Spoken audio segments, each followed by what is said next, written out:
Creek. Please stand, rise, join with us, and eventually we'll have some music start.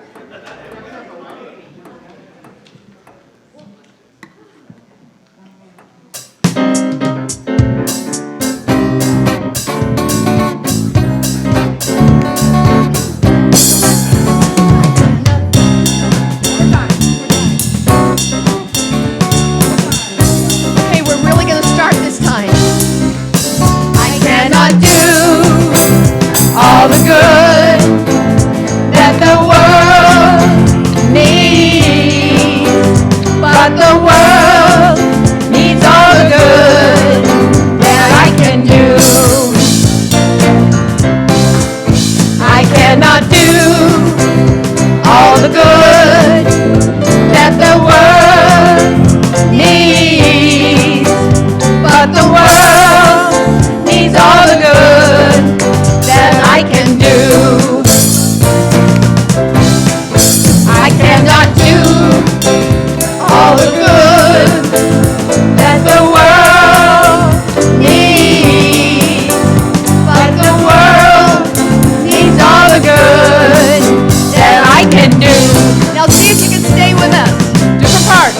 I cannot do all the good that the world needs, but the world needs all the good I can do. Same words, different part. I cannot do all the good that the world needs, but the world needs all the good I can do. Back to the first part.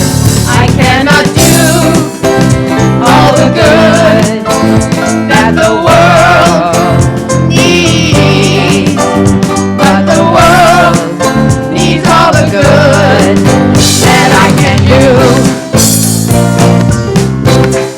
I cannot do all the good that the world needs, but the world needs all the good that I can do.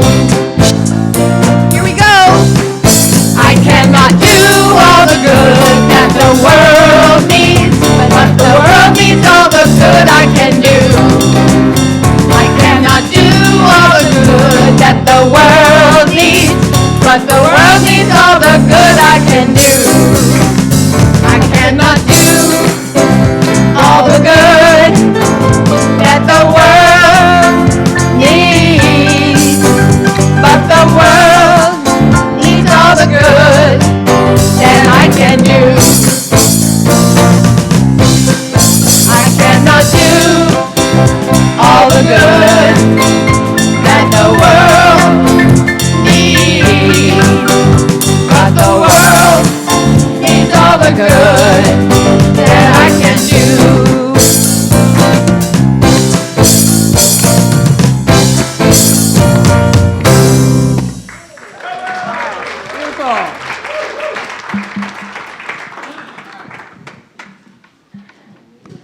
Well, I think that got you guys warmed up. Yes? Good job, good job. Ooh, welcome to Unity of Walnut Creek. I'm so glad to see you guys here today. You're in the perfect place at the perfect time. So thank you for being here today. We have some great musicians with us here this morning. Lisa, Diane, and Annie are our song leaders. Thank you, thank you, thank you. And we're pleased to have Andoni Pacini here as a featured artist. And he is accompanied by Dave, Brian, and Dan. Thank you, guys. Now, I'd like for you to turn off your cell phones so that we can enjoy this sacred time together. And please join me in turning to the cameras in the back and waving to the folks at home. We know you're there in spirit. Thank you for being here with us. We miss you in the physical, but we know you're here.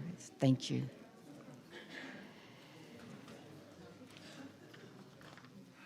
Now then, let's come back into that very special place that we all know and love. Unity is a positive path for spiritual living. Our mission at Unity of Walnut Creek is, in a loving community, we empower spiritual growth by modeling and teaching universal spiritual principles. And each week, we affirm our statement of faith together. Please join me. There is only one presence and one power in the universe and in my life, the all-loving goodness of God. Now take a breath. Sink down just a little bit deeper, and let's affirm it from the bottom of our heart. There is only one presence and one power in the universe and in my life, the all-loving goodness of God. Thank you. As we welcome our newcomers, I'd like to invite our ushers to come forward, and they have a packet of welcome information. So if you're new with us, or you've been gone a long time and you've come back and you feel new again, please raise your hand. And our ushers have a lovely packet of information for you.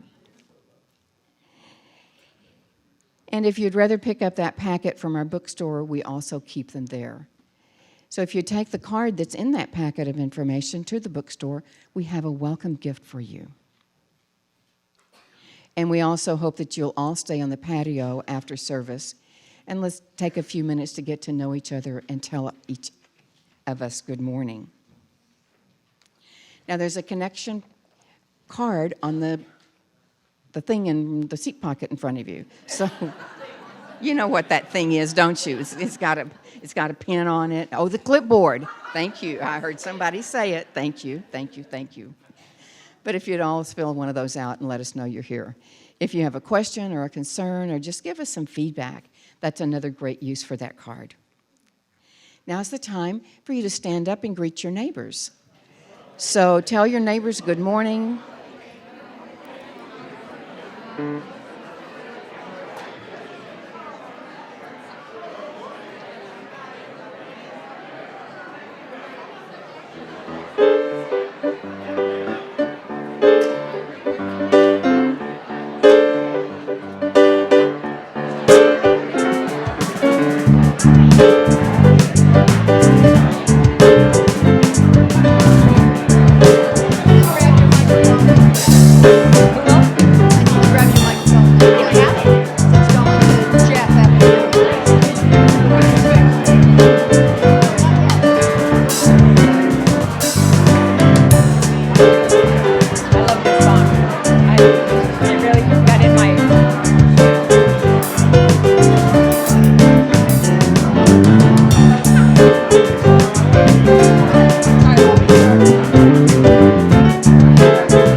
Everyone, and the thought can change your water into wine. Prayer and meditation make that easy to feel, but you gotta walk the talk to make it real. These are our 5 unity principles. Sing them with us. Sorry. God is good, good in everyone. And the thought can change your water into wine. Prayer and meditation make that easy to feel, but you gotta walk the talk to make it real. Oh yeah, Oh yeah. God is good, good in everyone. And the thought can change your water into wine. Prayer and meditation make that easy to feel, but you gotta walk the talk to make it real. God is good, God is good, God is good, God is good, God is good, God is good, oh God is good. Woo! Go Annie.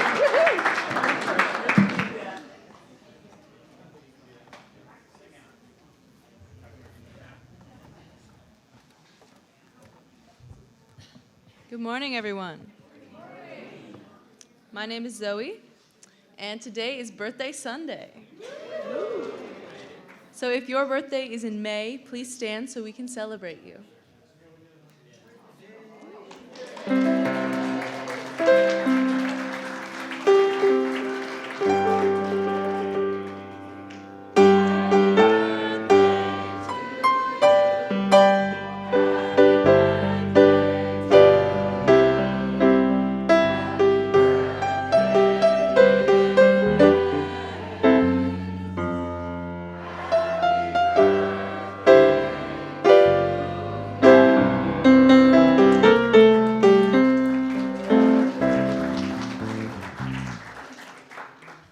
All right. We have several activities happening here at Unity. If you would like to learn how to navigate conversations when you and another person have different opinions, please join us this afternoon at 2 p.m.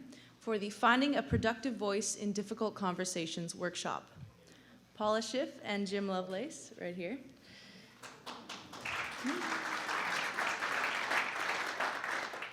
They will help us learn how to seek alignment of intention rather than seeking agreement on opinions. And Unity's youth are on the patio selling beautiful hand-painted pots that they have planted with flowers and love. Your purchase will support the youth and family ministry and will make a lovely Mother's Day gift. If you would like to learn how to deepen connections and affect social change with compassion and of awareness and actions, then mark your calendar for the Global Power of Heartfelt Love and Compassion workshop on May 19th. The Heart Math Ministry team will be on the patio today with more information, and you can also pre-register in the bookstore. And please see your bulletin for more information about these and other activities. And now I'd like to invite Jeremy to the platform. Thank you, Zoe. Good morning, everybody. Happy Cinco de Mayo. Yay, yeah. And I'd like to remind you that next Saturday is Tacos del Sol. Whoa, wow. Hola. It's going to be held back here in our multi-use room. We're going to have authentic, all-you-can-eat tacos, beverages, and we're going to dance the night away to our own live band, the Deacons, and AKA DJ Old School over here. So, yeah, please come. Yeah. ¿Cuándo es? Okay, so 6 o'clock. You'll still be up, right? Sí. Bueno. Good, yeah. So it's 6 o'clock, and we're going to be selling tickets on the patio after service, or you can buy them at the door. And hey, Mr. Soul, are you going to be there? Por supuesto, sí. Bueno. Hope to see you guys there.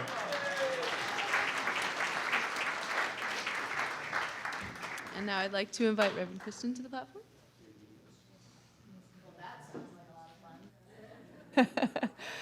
So this week we start our classes, and we have these 6-week seasonal classes, and so this would be our late spring session. And we have a class by Trey Holloway Boxer, who has a long history of experience and brings a lot to her class around health, and she's really somebody who walks the talk. And it's also about acupressure, self-care, so this is an opportunity for you to really take care of your whole being, including your body.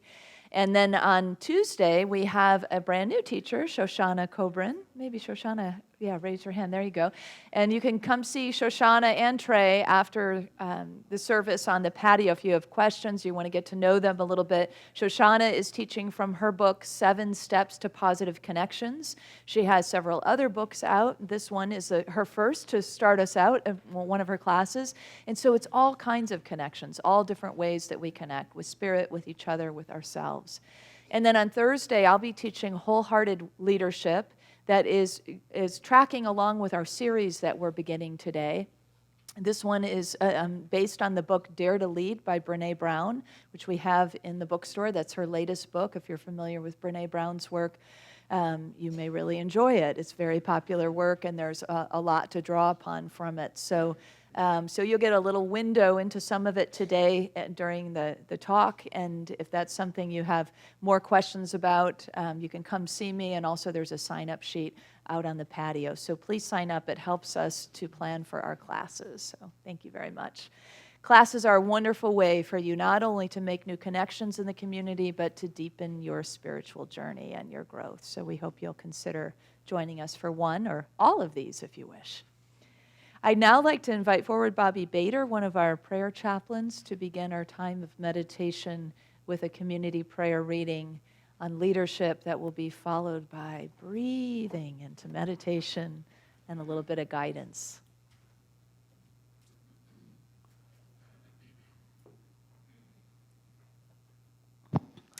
Good morning.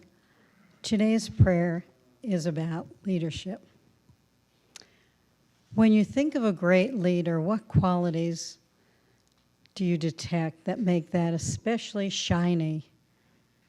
Standout leaders are not just the ones who have the know-how to do a job well. They also listen and express openly and honestly.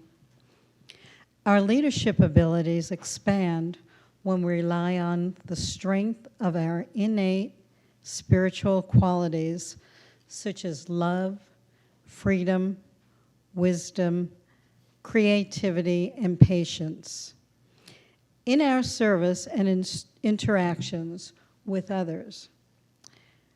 By turning within and following the divine guidance received, anyone can bring these qualities forward. In the moment, we know the right thing to say, the right step to take. This grounding helps us to remain calm and collected, and others tend to respond in kind. I am constantly growing and evolving as a leader. All of us, seeing the glory of the Lord as though reflected in a mirror, are being transformed into the same image from one degree of glory to another. 2 Corinthians 3:18.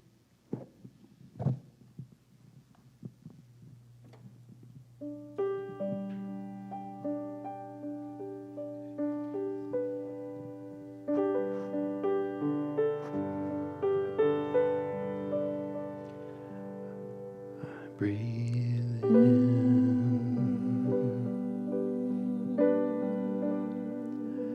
I breathe out,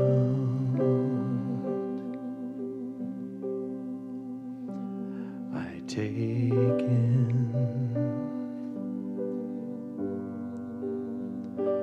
I take out,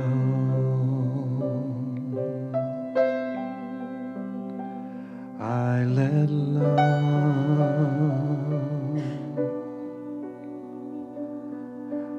I let go,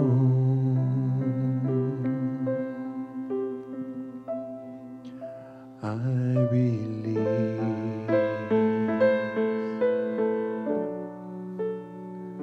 and I know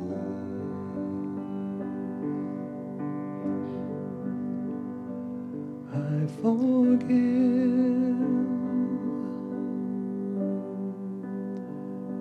I receive,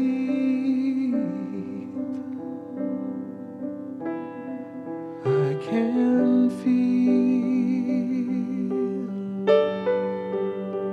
I believe,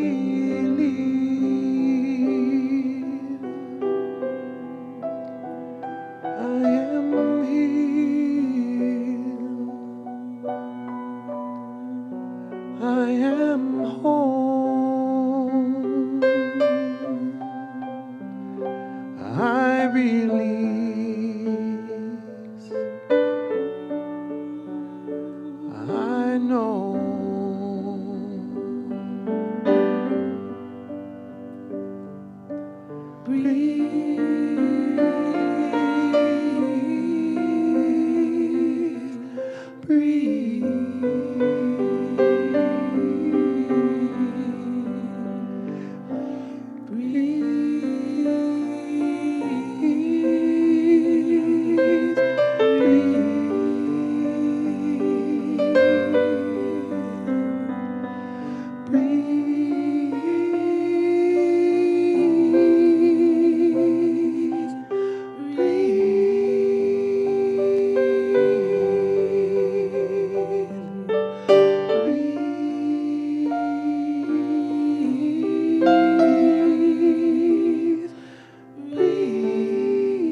So we breathe.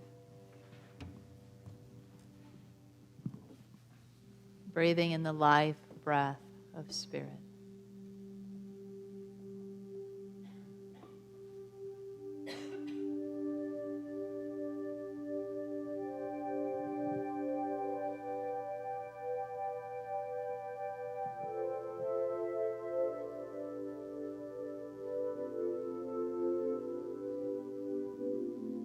As the breath circulates through our whole being, it expands us into all that we are.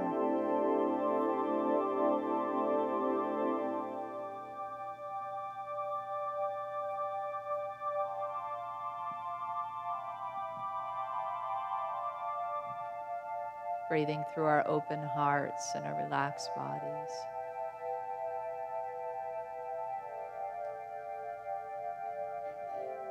Breathing through our minds that are at peace.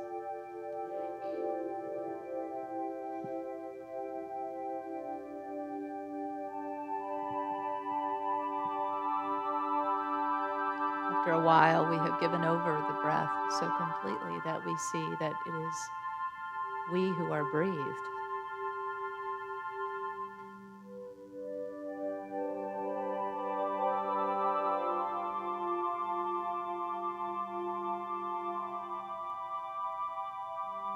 It is we who are breathed with the spiritual qualities we desire into the world. With every breath, an offering of love, connection.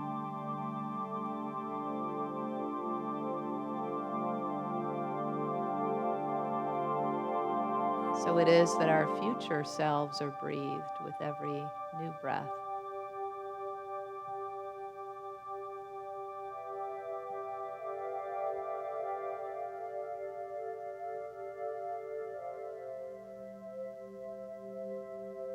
And the old ways of being are dissolved as we exhale. And the new, fresh beginnings are breathed through us.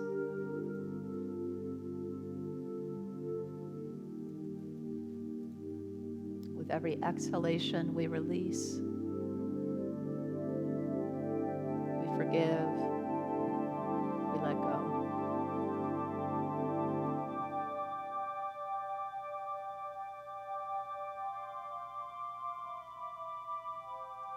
With every breath in, there is more consciousness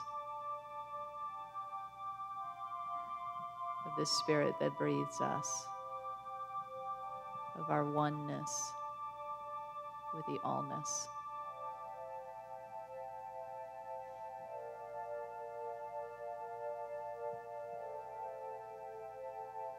And so with simple and clear attention on our breath,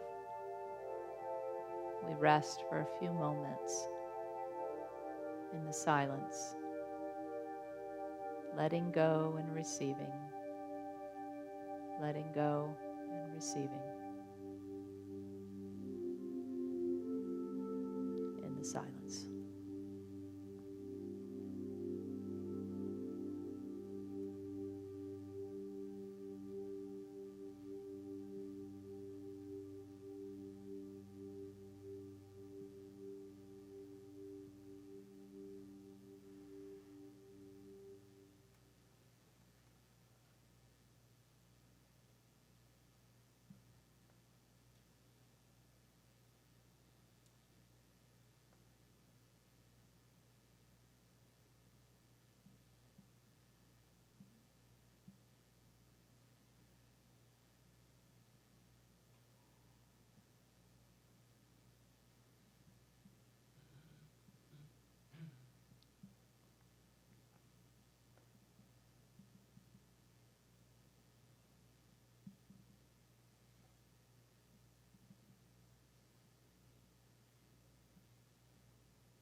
The breath of spirit resets us, rebirths us. And we stay connected to that breath in a conscious way as we prepare to move about our day. Always aware that God is actually breathing us, directing us, relaxing us, feeding us the truth, one breath at a time. And so we feast upon it, and we give thanks. And so it is.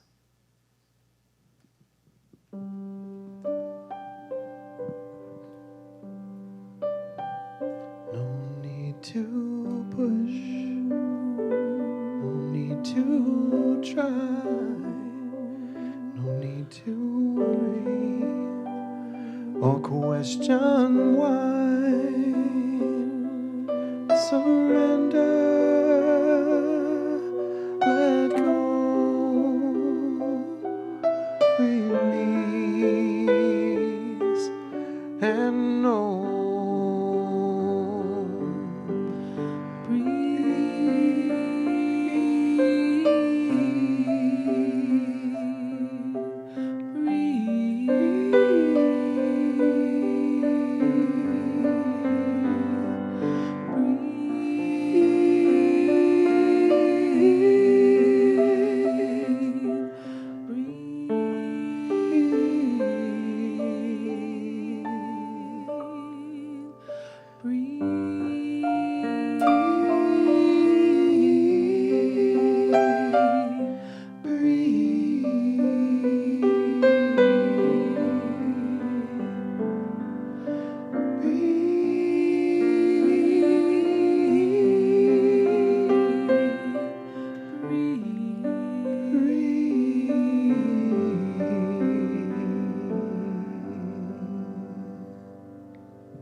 If we can build great bridges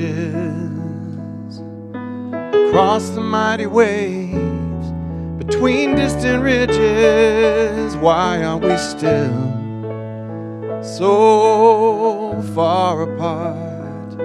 Why can't we build a bridge from soul to soul and heart to heart? For now, more than ever, what this world needs more of is to reach for each other with bridges of love, of love. If we can reach so far to send people to the moon and rockets to the stars, is it a task so great to build a bridge across the depths of hate? For now, more than ever, what this world needs more of is to reach for each other with bridges of love, oh love. Bridges of steel reach from shore to shore, all but bridges of love.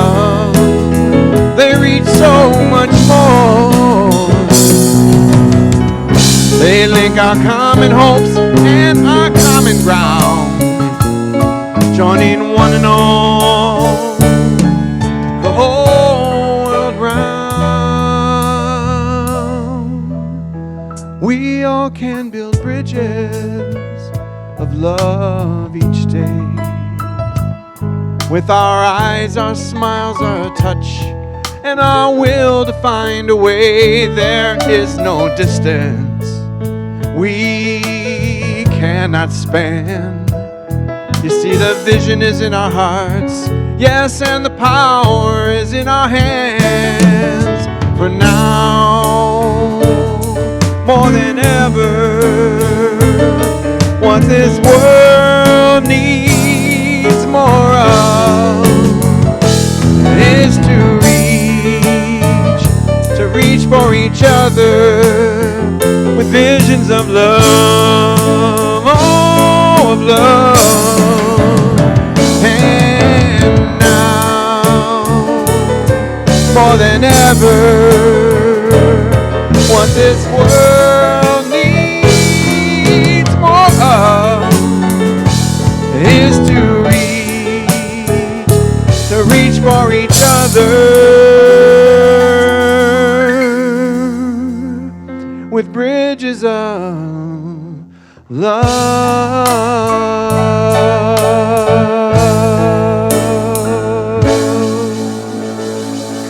Thank you. Nice job, guys.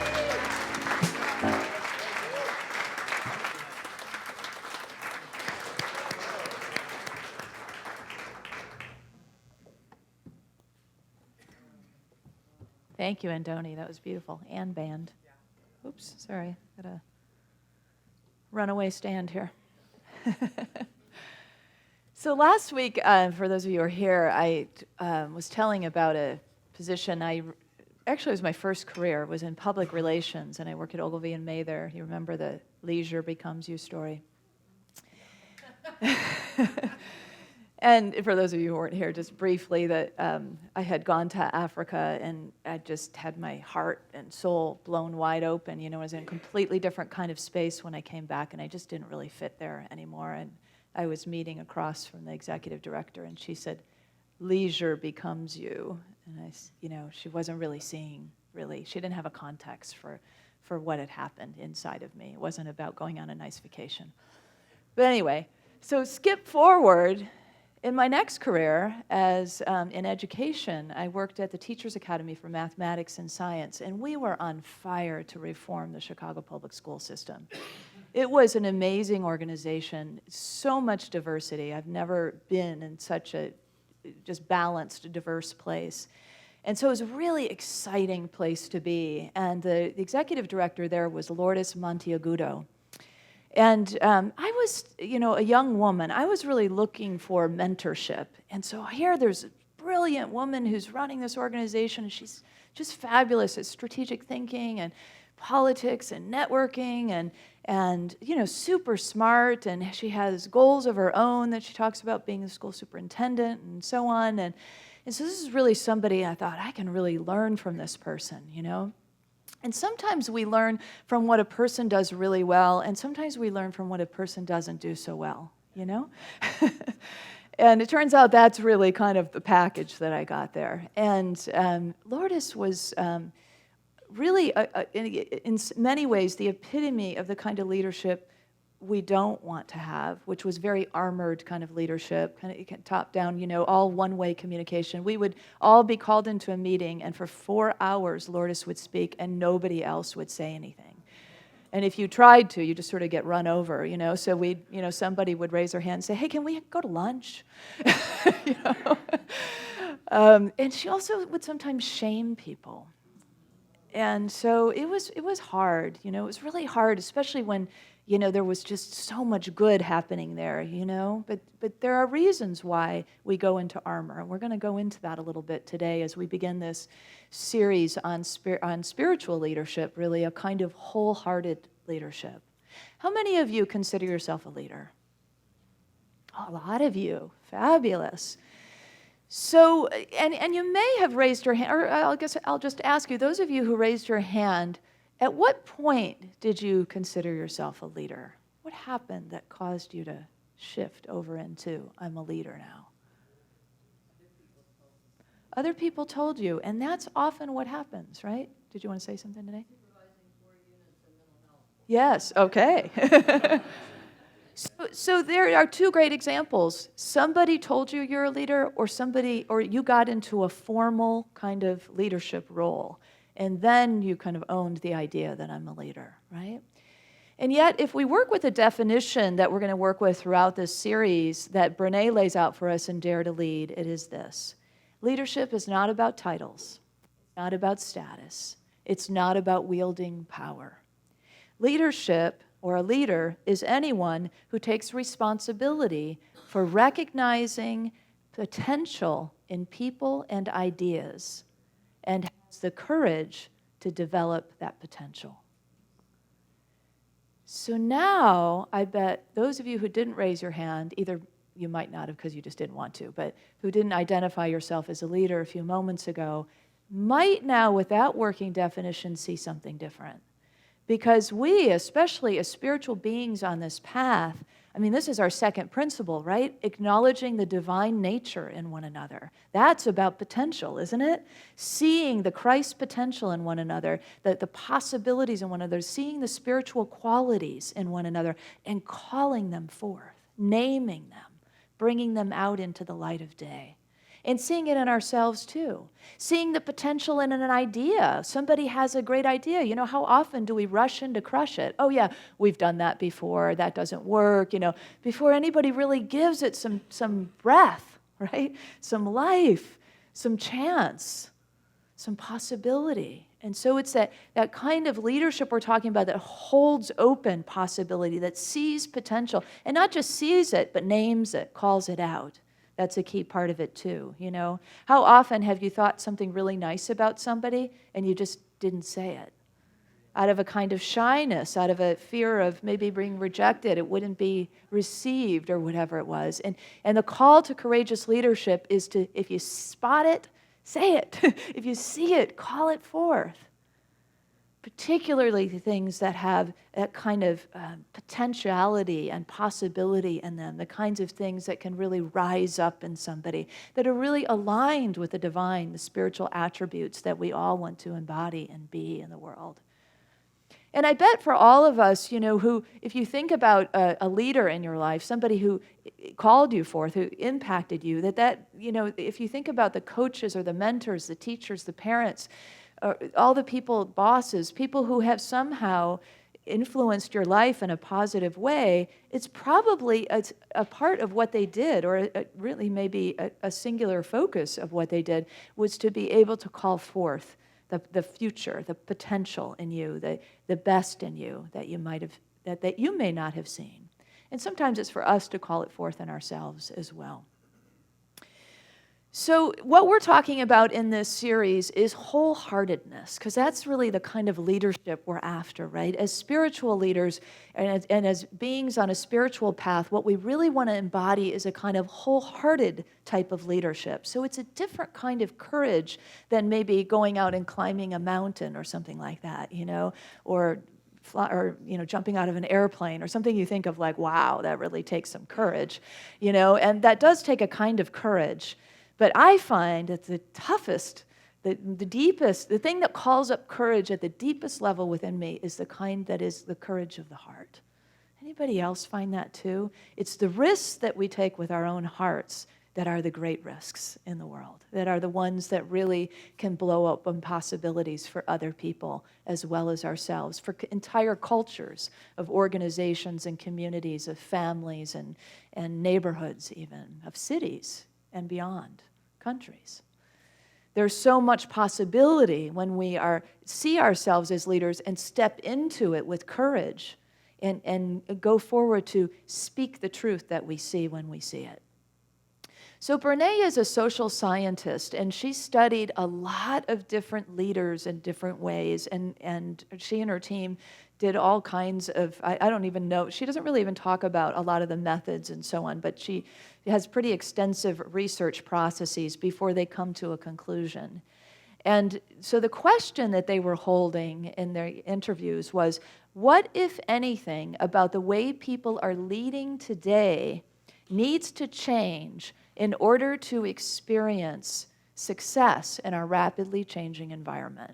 So that was the question that they asked all kinds of folks, and mostly people who were in formal leadership positions, but others as well. And the answer that they got is that what we need is brave leaders and courageous cultures across the board. That was ultimately what all the research bore, was we need brave leadership and courageous cultures. And so what does that look like? What does it look like to be in a courageous culture? What does it look like to be a courageous leader? Well, what we would see in a courageous culture is tough conversations are had. They're not hidden from. We don't nice and polite them away. You know, oh, well, that's not nice to say, or that wouldn't be a polite conversation to have. Because that's just an easy excuse, right? I see Paula and Jim, who are going to have a workshop just after the service about having tough conversations. And so this is a form of leadership, right? Where we're willing to, and a kind of vulnerability, that we're willing to have those tough conversations that we maybe would much rather, go to the dentist than have, right? And sometimes those tough conversations also have the flavor of inclusivity and diversity, that often we will avoid those vital conversations because we're afraid we'll say the wrong thing. Anybody ever do that? We're afraid we might not be politically correct, so we might as well just stay out of it completely. But we can't do that anymore, right? If we really want the kind of courageous cultures that are infused with the kind of spirituality that we all hold in our minds and hearts, then we must be willing to have those vital conversations and to make mistakes. We will make mistakes. What courageous person has done what they've ever done without making mistakes? That's a part of the journey. Or without feeling fear. That's just a part of it. That's why we call it courage. Courage comes from the root word of courage is core, which is heart. So this wholeheartedness is very much a part of the courageous leadership path. Another kind of thing that we would see in a courageous culture or embodied in a courageous leader, besides the ability to have these kinds of tough conversations and not avoid them, is somebody who will take risks with bold ideas, with innovation. So it's a kind of culture where if bold ideas come up or new ideas, they aren't immediately thwarted by, no, that's not the way we do things around here, or a criticism, or a kind of a block, a resistance, but a willingness first to look and to see and to talk about and to see what, put it into a field of possibility rather than an impossibility immediately, right? So it's that kind of flavor that you get in a community or a place that has really bred courageous culture. There's many other things. Things like connection and empathy are rampant through this kind of culture that really works, this kind of culture that is the kind of culture that is being called for in today's world, where there is a sense of connection and play, where exhaustion isn't rewarded, but there is a sense of balance in people's lives, and we know a little bit about each other's lives beyond the workday, and if it's a work situation. So there's that sense of we are connected to one another and we're working together as a team, and everybody's being honored in various ways. So those are some of the things. There's more, we're more about holism than perfectionism, which is kind of another flavor of the other, and also a place in which we don't rush in to sort of, come up with some unsustainable quick fix solution when a problem arises, but it's a little bit more thoughtful than that. And there's a little bit more ease to, instead of the sort of, urgent emergency kind of tense kind of response system. More of a breathe, an expand, a look and see, a pray. Let's pray about this. I mean, that's when I talk to my friends or to Brenly about their work environments, and I just say, oh, thank you, God, that I'm in a place where meetings start with prayer And, we hug each other. I mean, there's just a whole different kind of world we live in Unity. And sometimes I realize I can sometimes live in a bubble. So for those of you who are out in the world, beyond our Unity bubble and bringing it forward, thank you. Because it takes courage for you to bring that kind of connection and empathy and bravery into the world and carry those spiritual qualities. They're noticed. They make a difference. And I know that all of you are doing that in many different ways. So, a great gift to the world. So what stands in the way for us from becoming a courageous leader? What causes us to stop? We've named a few of the things. I mean, in essence, it's us, right? We stand in the way, and we stand in the way in different ways. It might be that we're kind of resistant. We have a resistant energy to change, or we're fearful of change, or we're fearful of other things. And those things kind of hold us back. But wherever you find those places that are kind of bumping up against or resisting in you, then the spiritual teachings of non-resistance and surrender are really helpful. In fact, there's an old school book by Imelda Shanklin, an old school Unity book, called What Are You? And one of in my early classes in Unity, one of the assignments was to read the chapter on non-resistance every day for 21 days. It's really good. So if you want to take on, if resistance is something you're coming up against and you want to take this idea on, I recommend that as one of the exercises you could try on. And so that is one of the things that come up for us, and all the different things that we might resist, these ideas of maybe connection or vulnerability that could come with the tough conversations and so on. And then there's also that insidious thing that hides out in the shadows, because that's where it lives and breathes and has its being, and it's called shame. And shame is one of those things that, man, we don't even want to talk about it, right? Brene she studies it, and so she talks about how she's kind of introverted when she gets on a plane. She doesn't always want to tell people what she does for a living, but if she doesn't feel like talking, when they say, "What do you do?" she says, "I study shame." She said the wall goes right up, and I am left alone the entire flight. We just don't want to go there because it's shame, right? Shame is shame. Shame, the difference between shame and guilt. Guilt is we make a mistake. Shame is that we think we are in some way the mistake, right? There's a sense of, it comes to the core of our worthiness, right? Our essence. It cuts to the quick. That's why we don't want to talk about it. It's better left in the shadows, we think.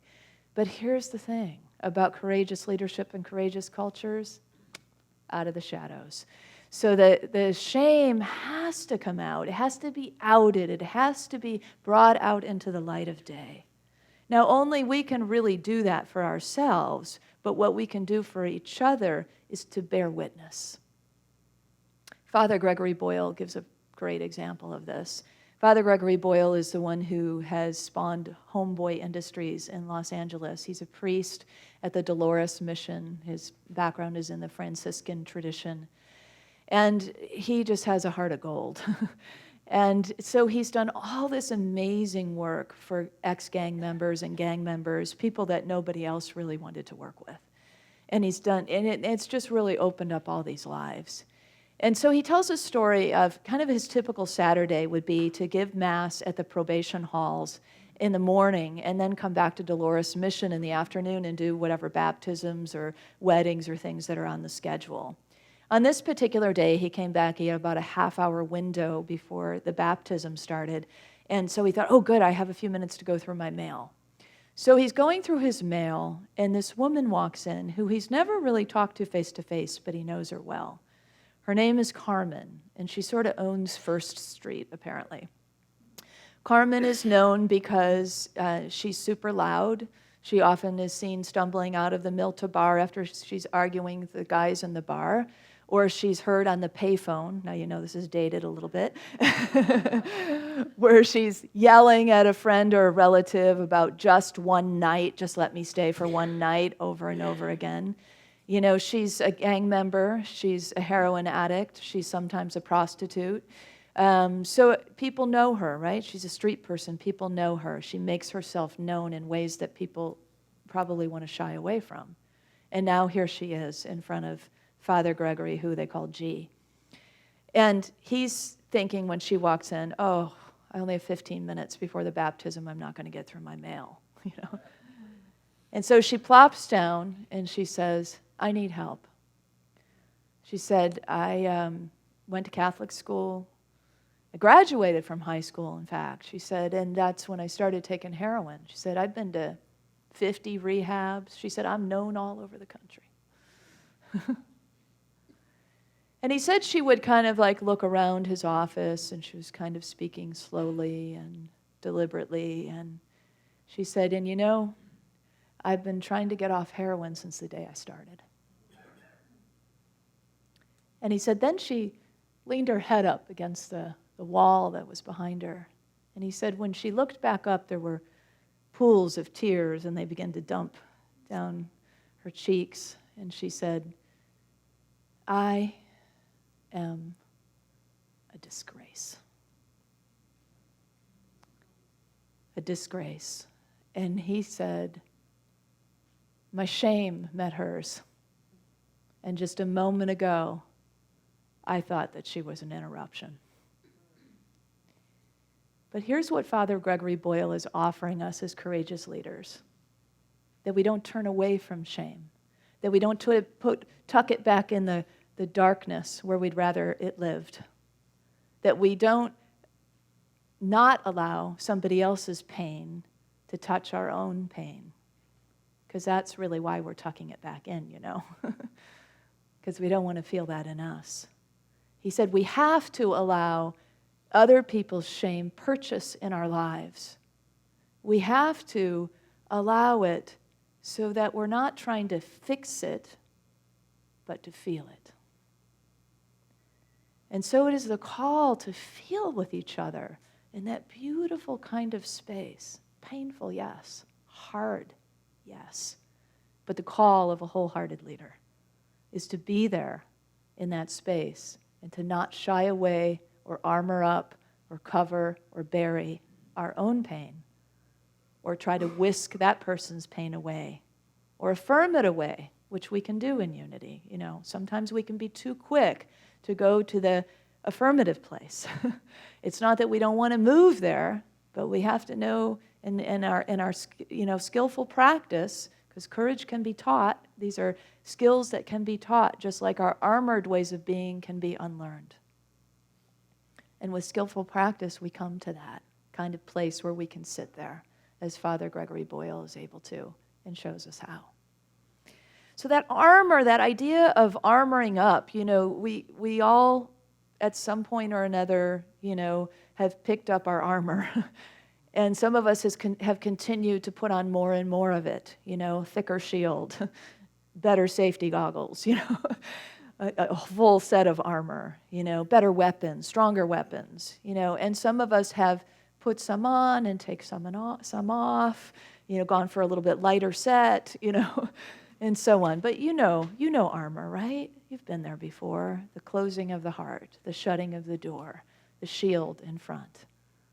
And so there's an opportunity for us in wholehearted leadership to begin to drop that, to begin to be the one who shows others that it's okay, that it's going to be okay to move into these places. Cultures that are led and that kind of breathe an armored kind of leadership, you'll see things like blame and cynicism and judgment and perfectionism and exhaustion and a lot of the things that I named earlier, because that's kind of what breeds there. And shame, even though that's usually hidden, but you'll see it come out in sideways ways. And so unearthing this and putting it out into the divine light heals whatever needs to be healed and frees up all kinds of energy, all kinds of innovative creativity, possibility, joy, connection, play. And these are the antidotes to what we're talking about. These are the play and connection will come. You know, when we cover things up, we're not just covering the things up that we don't want to see. We then also cover up these places of joy and play and connection and richness and love. And so the opportunity is to let it out and to let it breathe and to let it breathe through the places that we want to touch in these ways, including ourselves and our own hearts. You know, the biblical story of David and Goliath, you know, none of the fully armed army guys, the soldiers, wanted to get in the ring with the giant Goliath. But the little boy David said, I'll do it. Please let me do it. Because he felt a call from Spirit, and he felt a strong faith, the sense of knowing that Spirit's got this, that I'm with God at all times. And it's the same kind of call for us when we go into the difficult places in our leadership and in our lives. We can call forth that understanding within us that Spirit has got this, is with me all the way, that I can bank on my faith, that I can draw confidence from that I can know that the right words will come, or the heartfelt words will come, and they may not be exactly right, but my intentions will come through. That the kind of person I want to be, the kind of gift I want to be, the kind of embodied God that I want to be is available to us through this kind of strong faith. And that's what David brought, a whole heart, an openness, a willingness, a courage into that ring. And 5 smooth stones. That was his backup. And of course, you know, he faces Goliath, whatever the Goliath is in your life that has come along. You know, this is a great metaphor, right? That what is that Goliath that is in the arena that is calling you? And when you get in there, you know, what happens? Well, if you go in with your faith and your whole heart, then you will be able to slay that Goliath. And then there will be great celebration everywhere present, all around you, for those you did it for. Because, you know, almost nothing in life, when we're really grounded in Spirit, is just for us, right? In fact, often we are the secondary beneficiary of, because the more we're on the path, the more it is about service, and the more it is about service, it is this sort of sacred offering of Spirit into the world over and over again. And that's that kind of wholehearted approach that we offer to one another when we take up this courageous inner call. You know, Michelle, our new youth ministry director, Michelle Chikala, was here one day with the kids, as she has often been doing, sharing what they did for the day. And that day, I think, was the day we were wrapping up the 4 agreements, and they were doing Always Do Your Best. And she had asked the kids, what do you do that's, you know, what's the thing that you're really good at? What's something that you do best? And Grace, who lives with us, didn't say anything then, but afterwards, at home, she told me that she's really good at drawing. And she is really good at drawing. So we, of course, affirmed that, yeah, you're really good at drawing. And she has a frame that she changes out with her drawings, and her drawings have just kind of even blossomed more, and she uses all kinds of bold colors. We even sent them to an art therapist friend who said these are the drawings of an 8 or 9-year-old child, and she just turned 6. And so we were like, wow, you know, you really, you know, I mean, we don't want to, you know, we just want to like massage it and let it blossom, right? You're sort of like cheerleaders, right? And this is sort of what we offer each other as courageous leaders. We're like guides on the side. We're cheerleaders, you know? We're the ones who say, you can do it. I see this in you. I see your possibility. And how brilliant for Michelle to have the kids name their gifts. Because when we name them ourselves, when you give people an open space to call forth their own gifts, it's so much more potent because you're naming it, you're bringing it out into the world, you're saying, this is something I do really well. And then it just opens up into all kinds of possibilities. So this calling forth of gifts, of what we see in others and giving them space to call it in themselves, call it forth in themselves, and for us to call it forth from our own selves, is all about tapping that potential, the potential in us and the potential in our ideas. And the possibilities of what can grow from that are endless, right? Because we're in Spirit. The possibilities are everywhere present. They are abundantly available to us. When we are in armored leadership, it's that other kind of feeling. It's that squandered feeling, that constrained feeling, that constricted feeling, the walking on eggshells idea. And so if you are in those kinds of scenarios out in the world in groups or teams or organizations like that, I really want to encourage you, one courageous step at a time, to bring what you can to be the bright light of day in that place. Because people are longing for it, because it's natural for us, because it's who we are as divine beings. It resonates in truth. And truth blows the lid off of everything, doesn't it? Yeah, these are times for truth. And it's a time to take risks. The courageous leadership, of course, is about taking risks. Brene tells a story of when she's at a Costco Global Leadership Summit, and she's going to speak after the CEO. And so the CEO is up there, and he's taking questions from all these different leaders and people that are part of the organization.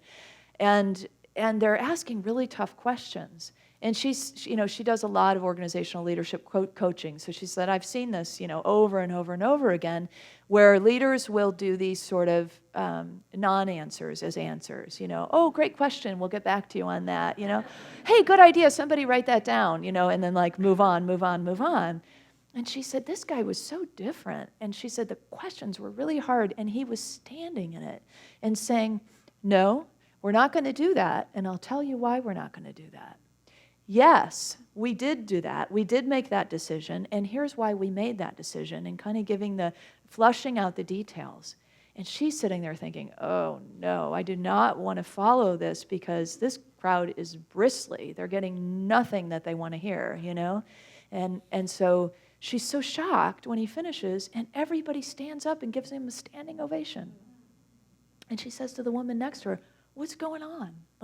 They're not getting anything they want, and they're all applauding. And the woman says, at Costco, we clap for truth. Isn't that awesome? And I know at Unity we clap for truth, don't we? Let's do that.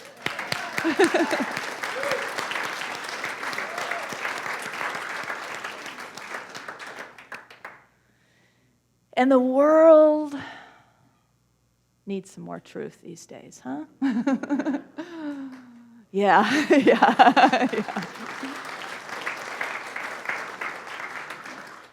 So that's courageous too, isn't it? Speaking the truth is sometimes courageous because it's not always what people want to hear, but the truth is, being clear with the truth is the kindest thing we can ever offer.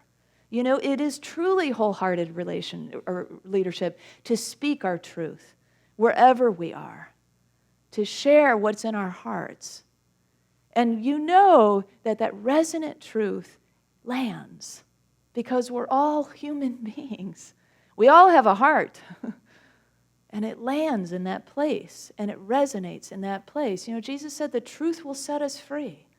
And it does over and over and over again. We see it in all of its forms, from the divine truth, the basic idea of the principles that we hold dear, to the emanations of that in just honesty and authenticity and reliability that people can bank on, that trust, that this is a place where trusting things happen, and I can trust what's going on, and I can have faith here, and I can have faith that people will do the best they can do, and they'll tell me the honest truth of what's going on. That's what we're really breeding and asking for. So in wholeheartedness, we bring all of it, right? We bring wholeness. We bring the inclusivity of all that we are. Even the places, the places that have been sort of secreted away that we're not so proud of, when they get exposed because we're armoring up, well, we just kind of go with it, right? Here goes nothing, and just allow a little bit of healing to begin with that, because there will always be somebody around us, because a big part of shame is we think we're alone. And there will always be somebody around us who will say, like the great movement that began in 2017, me too. And it's an antidote to all of it, isn't it? Me too. And then we sit together in that. And then somebody else says, me too, or me too. And there's some shade that usually we can relate to, even if it's not the very same experience that somebody has said that they have gone through. So what we want to be are people who are leading from heart, not leading from hurt. Because that hurt, will become that insidious thing that it becomes, that dark thing that it becomes. And we have come here to bring the light, have we not? We have come to be wholehearted. We have come to be courageous leaders. And every single one of us has that call to be out in the world, to be exposing the truth, speaking the truth, holding the truth, and holding one another in the painful places to connect, to provide empathy, and to shine that bright divine light that we have to shine. The world needs our teachings like nobody's business. And who can bring them but us? So are we in? Are we doing this together? Let's know this together. Let's be the courageous leaders that we are, and let's close out with these two affirmations together. I am a courageous leader. I bring my whole heart. So it is.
I see a room full of courageous leaders.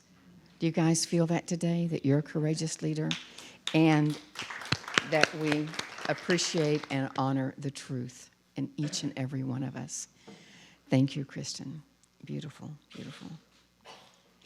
Our prayer chaplains are available after service to provide personal prayer support. If you're a prayer chaplain serving today, would you please stand so that everyone can see who you might reach out to today for prayer support. So whether you have a concern or a joy on your heart, please take advantage of the beautiful possibility of raising your intentions up in consciousness. Now let's open our hearts to the practice of giving. I invite you to pray your gifts as we align with the universal law of circulation, which is, as we give, so shall we receive. In truth, there is no lack and there is no limitation, because abundance is already our true nature. For your convenience, there are a variety of ways that you can give to our community. For electronic giving, listen to this. You can download an app, this is new, to your smartphone that's called Give. It's spelled G-Y-V-E, but pronounced Give. Over the next month, we'll be moving to this platform. You can also still use PushPay until the end of this month, or take an envelope from the clipboard in the seat pocket in front of you. And for those of you at home, we don't forget you. Please, yeah, that's right, you're still part of this service and this congregation. So you can give on the donate button on the Watch Live page, or you can also download Give and do it that way as well. And thank you. Now I encourage you to take your tithes and your love offerings in your hands and repeat our affirmation with me. Divine love, one with me, blesses and multiplies all that I am, all that I have, all that I give, and all that I receive. I am joy-filled and grateful. Thank you for being here today. Your presence makes all the difference. Thank you.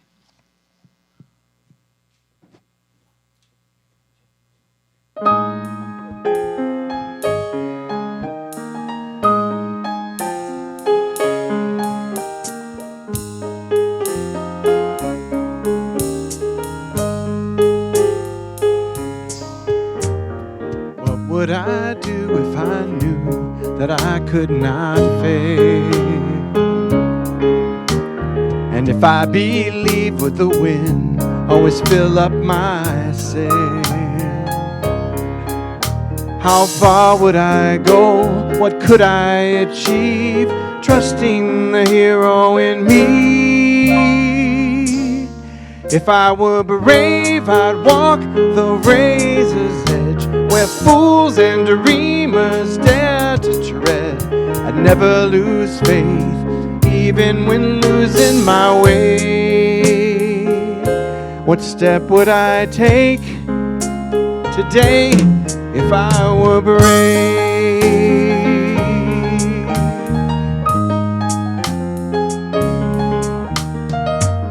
What would I do today if I were brave? What would I do today if I were brave? What would we do today if we were brave? What would we do today if we were brave?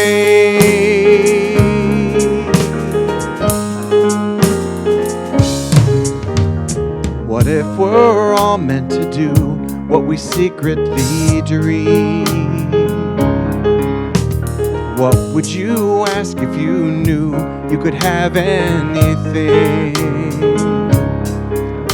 Like the mighty oak sleeps in the heart of a seed, are there miracles in you and me? If I were brave, I'd walk the razor's edge, where fools and dreamers dare to tread. I'd never lose faith, even when losing my way. What step would I take today if I were brave?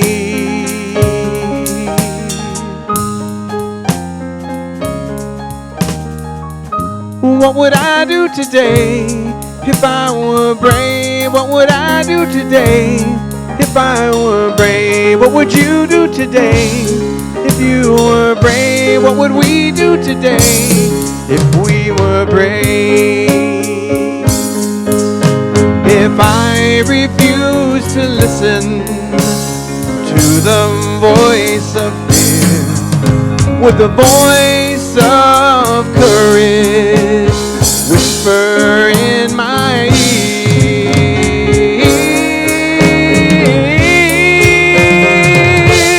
if I were brave, I'd walk the razor's edge, where fools and dreamers dare to tread.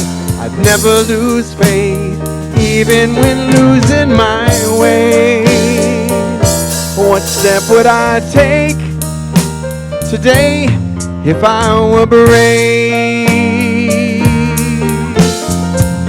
What would I do today if I were brave? What would I do today if I were brave? What would we do today if we were brave? What would we do today if we were brave?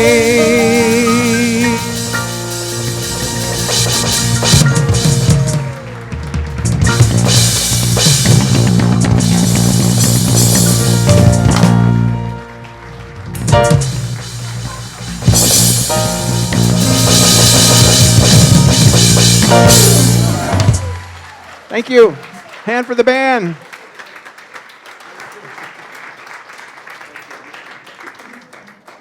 That was a very fun drum roll. Oh, so we bless these gifts, the musical gifts, the gifts that each of us hold, the love that we have to give, the joy, the fun. Thank you, God, for all of it, for all that we are, and for all that emanates from this place, this beloved home we call Unity. Let's bless it together. We give thanks for the ever-increasing, unceasing flow of absolute good in our lives now. So it is.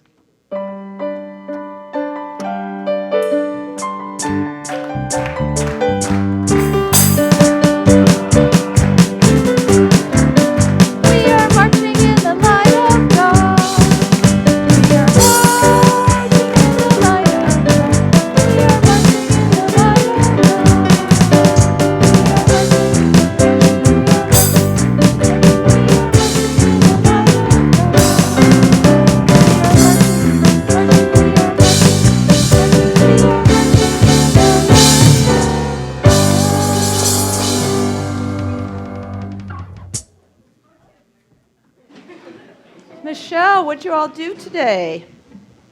Who wants to share? Hi, everybody. Hi. Who wants to share what we talked about today? We made French bracelets. We made bracelets, right? And what kind of string did we use?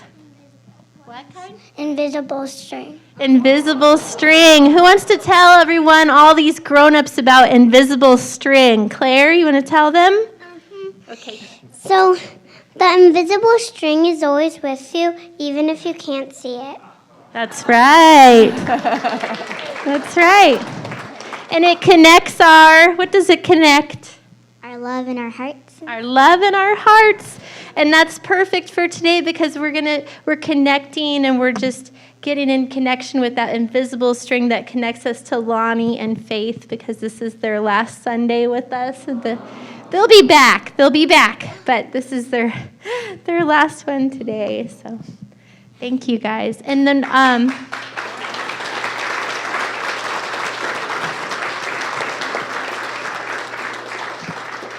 yeah.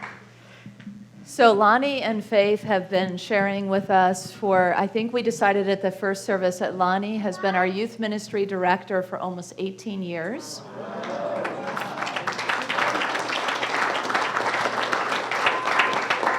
And her daughter Faith is 20, so that I guess makes her about 2 when she arrived as her mother's student and soon became her mother's co-leader. Well, not soon, but along the way. And in recent years, she has been our nursery caregiver. She's been an assistant to Lonnie in many ways. And so we are ever so grateful for both of you and for your leadership and your love for our youth.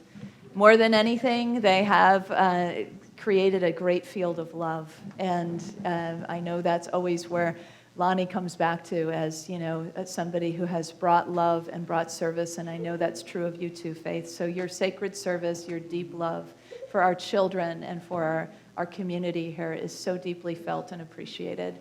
And Jeff Cushing, who's been with them all along, agreed to step in and share a few words. Thank you. The other day, I was out here doing some work, and Kristen cornered me. And she said that today was going to be Lonnie's and Faith's last day, and that they were, quote, retiring.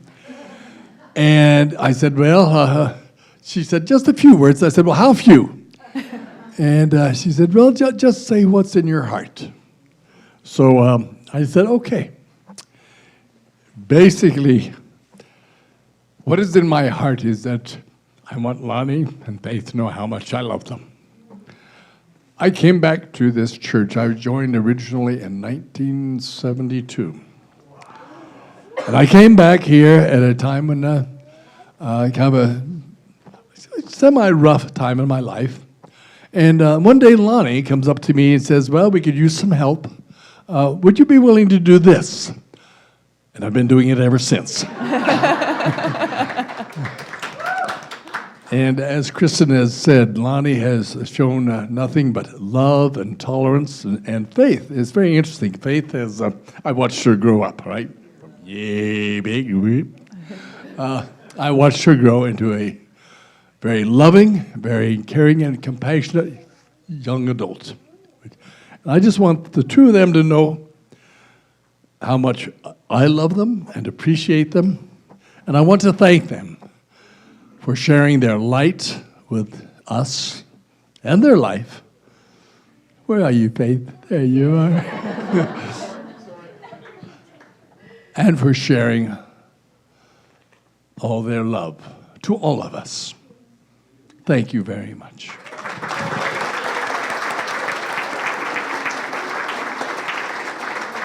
What's up? Yeah. And Lonnie and Faith, do you want to share anything? I just want to say thank you to everyone. Thank you to the community for just cultivating this beautiful environment for not only all these children to grow up, but for me to grow up and Julia, and for my mom to be able to share her love and light with the children. So thank you so much for all of that. And thank you to Michelle and Kristen for continuing that transition and that loving path for everyone.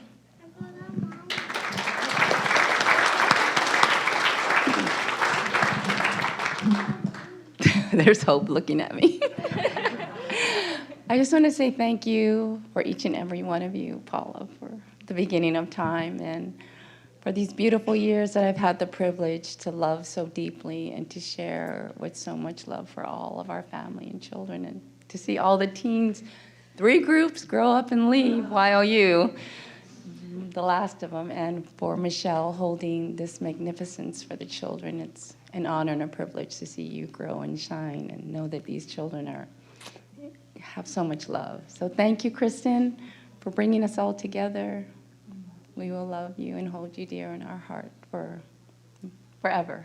Bless you.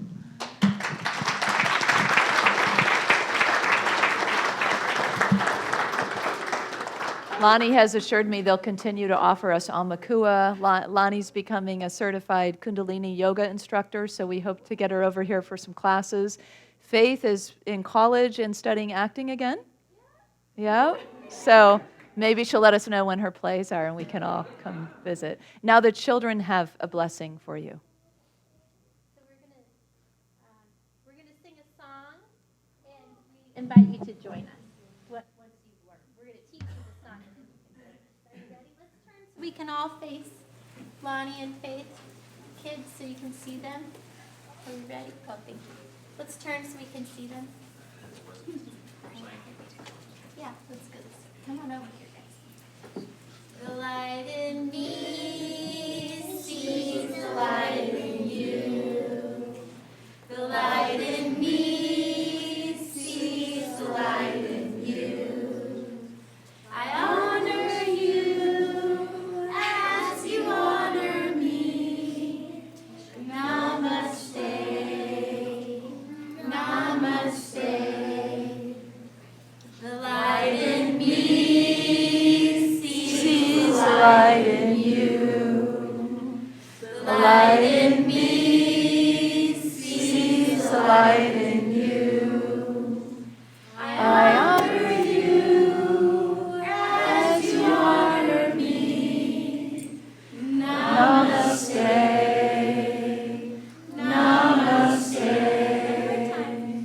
The light in me sees the light in you. The light in me sees the light in you. I honor you as you honor me. Namaste. Namaste.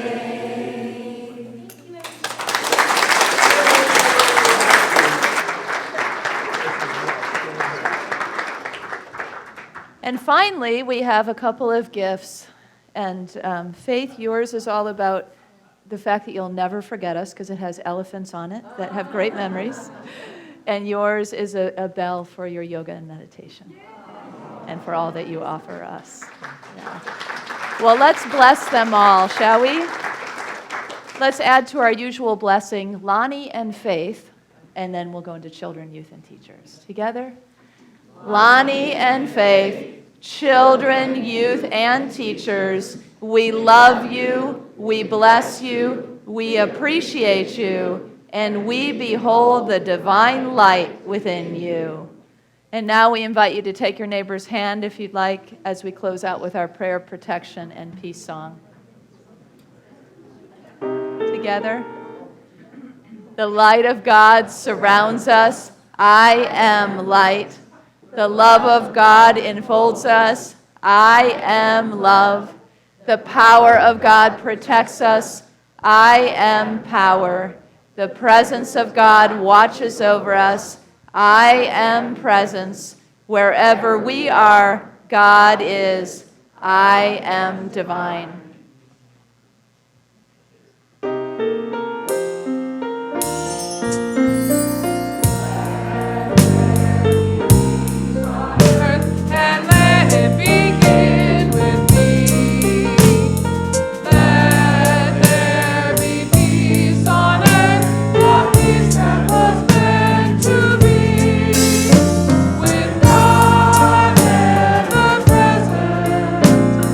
Family